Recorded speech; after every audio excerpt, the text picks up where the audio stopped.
Bon bah bienvenue à la brasserie. Non, c'est impressionnant, réellement c'est stylé. On prend le tracteur, on est parti. Ça y est, on est lancé là. Et bah salut les copains, bienvenue aujourd'hui pour cette visite de la brasserie Rabourdin. On est sur un lieu carrément stylé, je suis assez pressé d'en apprendre, la bâtisse est monstrueuse. Donc là on va rejoindre du coup Hubert qui est le propriétaire de la brasserie. Viens avec nous. Impeccable. Maxime, enchanté, merci de nous accueillir, Craft et l'équipe du coup pour aujourd'hui. Avec grand plaisir. Timothée.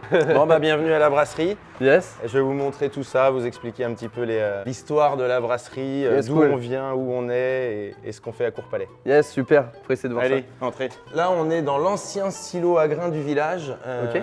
qu'on a réhabilité il y a à peu près 5-6 ans Ok. pour installer notre nouvelle brasserie. Ça fait 20 ans qu'on fait de la bière ça. Ok. à Courpalais. Ce sont mes parents qui ont démarré l'activité en 2001.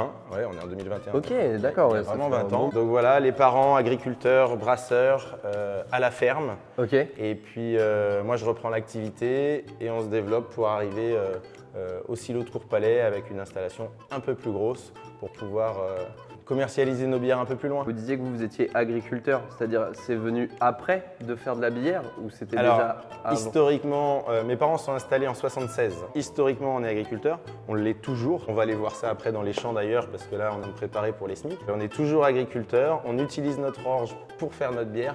Ok. C'est bien là la marque de fabrique de la brasserie Rabourdin. Et comment ça se passe du coup pour toute la partie maltée du coup, enfin le process de malter l'orge? Donc en fait, moi je cultive mon orge, je récolte mon orge avec la moissonneuse batteuse. Après, je la stocke et après, j'envoie tous les 3 mois à peu près 60 tonnes d'orge à la malterie. L'avantage, c'est qu'en envoyant 60 tonnes, je suis sûr que ça reste mon orge pour mon malt. Et puis, c'est le jeu quand même hein, d'utiliser son orge pour faire sa bière. C'est génial. Voilà.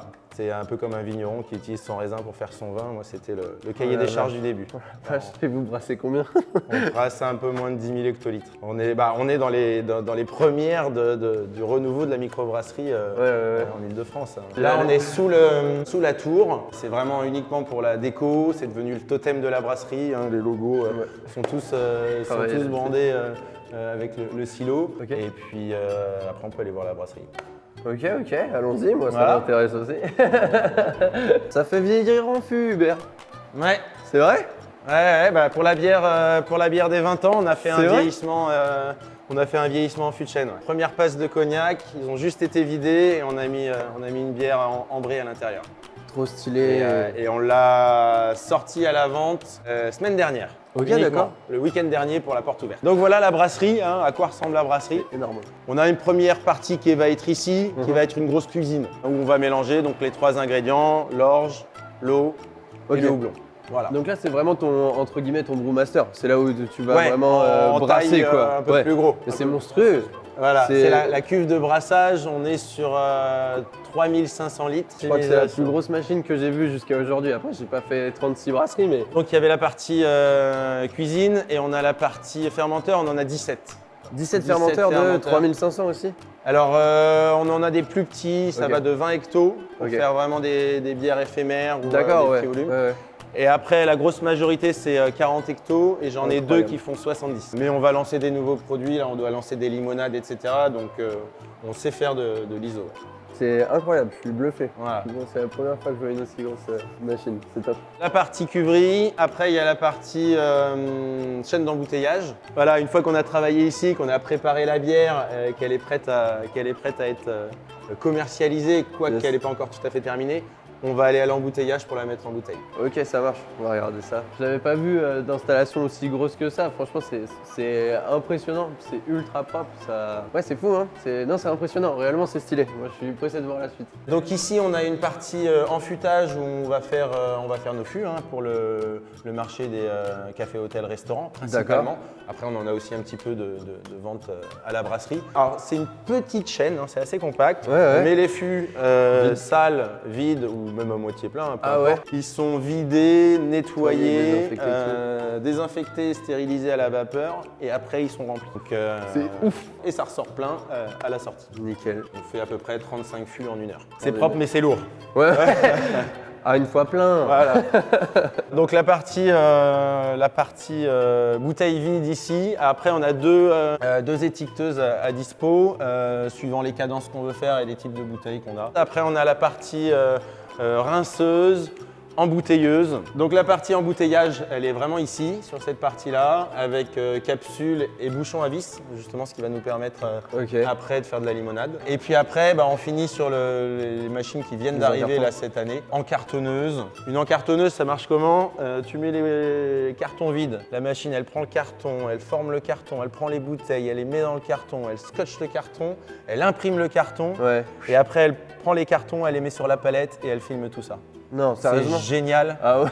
quand ça marche. Il y a beaucoup de petits réglages qui font que de temps en temps ça déraille et il faut remettre sur les rails. C'est impressionnant. En vrai, c'est moi. Je peux venir te montrer l'envers du décor si tu veux aussi. Bon, allons-y. Hein. Moi, plus j'en vois, mieux c'est. Je kiffe. Mais c'est vrai que c'est fou. C'est toute cette ingénierie juste autour du commerce de la bière. Enfin, moi, je n'avais pas. Peut-être qu'il y en a plein d'entre vous qui avaient notion de ça. Donc ici, on a notre espace qu'on appelle la cour de livraison, en gros. Hein. Il n'y a pas de visiteurs qui arrivent ici parce qu'on est ouvert aussi au public. Hein, du mardi au samedi, de 10h à 19h. Toute l'année, toutes les semaines. Tout ça pour dire qu'une brasserie, ça prend de la place. Ouais, tu m'étonnes. Ça prend de la place, il faut de la place. En termes de logistique, ça doit être monstrueux aussi. Je veux dire, de commandes de matières premières, d'envoi de l'orge, réception, les etc. matières premières pour faire la bière, je peux pas trop embêter, c'est les miennes. Oui, non, c'est vrai. On essaye déjà d'acheter par camion complet, donc d'en stocker, d'essayer d'avoir des prix un peu meilleurs. Parce que c'est le nerf de la guerre. Hein. Je suis pas tout seul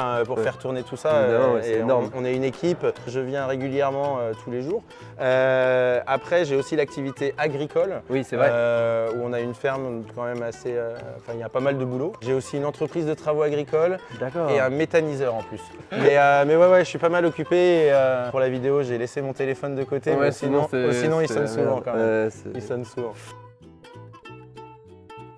Bon, suite à ces petites visites de cet endroit fabuleux, on va maintenant rejoindre Hubert directement à la ferme et puis on se goûtera cette petite merveille juste après. À toutes. Donc voilà, là on arrive sur la partie exploitation à la ferme. Yes, ok, donc tu vois, il y a des tracteurs, on va aller en voir d'autres dans le champ. Des grosses machines. Des grosses machines parce que il faut pouvoir travailler quand même certaines surfaces. Là on a fait en fait une partie, ce qu'on appelle le couvert végétal. L'agriculture s'améliore d'année en année. On est de plus en plus responsable et on essaye de lier l'écologie et l'économie pour réduire par exemple nos engrais qu'on met habituellement, ce qu'on donne à manger aux plantes. Maintenant on essaye de faire pousser une culture intermédiaire. On la broie et ce broyage ça va faire un espèce de compost qui va nourrir ta terre. Voilà. Ok, d'accord. Je vais pas vous faire un cours d'agronomie, c'est pas le but. Ça marche. Mais voilà, je crois bien que l'agriculture d'aujourd'hui, même si de temps en temps médiatiquement elle est montrée du doigt, elle est quand ça même rien à voir avec ce nettement qui se plus faisait vertueuse que. Je jette pas la pierre sur ce qu'il fallait faire non, après non, guerre. non, mais pas de souci. Il y a eu une période où il fallait nourrir. Aujourd'hui, on a les moyens de pouvoir s'améliorer et arrêtons de regarder. Il y a peut-être eu quelques dérives à des moments. Aujourd'hui, l'agriculture française, elle est presque au top. On va aller voir ce qui est en train de se passer. Carrément. Combien d'hectares du coup il y a dans plantation du coup? Alors en tout, ma ferme elle fait 350. Ok, d'accord. C'est pour ça que les tracteurs sont gros quand même. Pour pouvoir quand même envoyer un maximum et recouvrir un maximum de superficie. Il faut des hectares pour faire de l'orge, pour faire de la bière. Bah ouais, j'imagine. Sinon ça marche pas. Sinon je peux pas développer la brasserie. C'est clair. Tu vois par exemple on a fait pousser un couvert, ce qui est vert dans le champ. Là j'ai mon chauffeur qui passe et qui est en train de broyer. Et nous ce qu'on va faire c'est qu'on va aller remuer la terre pour pouvoir après semer. Ce serait trop beau si on pouvait passer en une fois et tout faire d'un coup, mais c'est pas comme ça. Labourer, semer, récolter. Il y a plusieurs étapes importantes. Bon, on prend le tracteur, on est parti. Ça y est, on est lancé là. On est dans un hélico si tu regardes bien. Oh là là, tous les outils, c'est fou. Un écran pour chaque engin. Ok, d'accord. Check. Et là, on va du coup avec ça. Ça va être aussi pour faire comme le collègue. Ça va nous permettre de remuer la terre. Ok, d'accord. Pour bien la mélanger avant de pouvoir semer. Ok, ça marche. Vas-y, trace-le Hubert. Je pense qu'il va aller plus vite que moi là. Hop là. La machinerie quoi. Ça doit avoir quand même une sacrée puissance, non? Un moteur comme ça, j'imagine. Oui, il faut de toute manière parce qu'on remue un peu de terre quand même. On va lui remettre un peu de puissance d'ailleurs. Je vais voir la puissance. Regarde, hop là, on l'entend. Putain, c'est dingue, t'as même plus d'accélération quoi en fait. Et c'est parti. Et c'est bon? Sans les mains. Et du coup, ouais, là tu passes une grosse partie de ton temps du coup. Au mois d'octobre par exemple, oui, effectivement, on a beaucoup de temps à passer dans les champs parce que c'est la période des semis. Au mois d'octobre où tu vas semer tout ce qui est blé, orge d'hiver. Puis après, tu as la période de printemps où on va semer de l'orge de printemps, Ok. du maïs, des betteraves. Voilà. Ah ouais, on a vous avez plusieurs cultures. Et comment j'ai appris aussi que vous aviez une source du coup, encore une fois Seb qui nous en a parlé, et que vous récupériez cette eau là pour faire la bière. Ouais, alors ça en doit fait être compliqué ça. j'ai demandé l'autorisation d'avoir mon propre forage. Ok, d'accord. Pour maîtriser mon eau et maîtriser toute la partie purification de l'eau. Ouais. Tu vois, ça avance tout doucement un tracteur. On est à 11 km/h, ce qui est Ouais. déjà pas mal. Hein. Ah ouais, tu m'étonnes. Bah, en même temps, Ce qui est déjà pas mal. tu vois la masse que ça retourne derrière. Il faut remuer un peu de terre quand même. Hein. Bon, ça s'arrête ici pour la partie ferme avec Hubert. Merci pour ton temps, pour la découverte de la brasserie, Avec plaisir. pour ton sourire, tes bières qu'on va déguster très prochainement. Merci à l'équipe, hein, on l'aura compris, ça reste une grosse entreprise, du moins la plus grosse brasserie que j'ai vue aujourd'hui. Il y en aura certainement d'autres, mais celle-ci est très grosse. Et il y a besoin de monde aussi pour la faire tourner. Et il nous a bien fait comprendre que sans les gens qui bossaient avec lui et de la manière dont ils le font, c'est-à-dire bien, ça ne tournerait pas aussi bien et il ne serait pas forcément aujourd'hui comme il est, c'est-à-dire une des plus grosses brasseries de la région. Merci beaucoup. Merci à toi. Bon courage pour la prochaine. suite. À très vite. Alors du coup, on est de retour à la brasserie. Suite à être allé à la ferme, voir comment le tracteur fonctionnait, d'où sortait l'orge de la brasserie du coup Rabourdin. Et on est avec Sébastien. Sébastien qui est, je sais plus exactement Le responsable d'exploitation. Ok, impeccable. Avec qui on va faire une petite dégustation du coup. C'est la spéciale 20 ans de bière de Brie. On est sur une ambrée vieillie en fût de cognac. Du coup, on va se déguster ça tout de suite.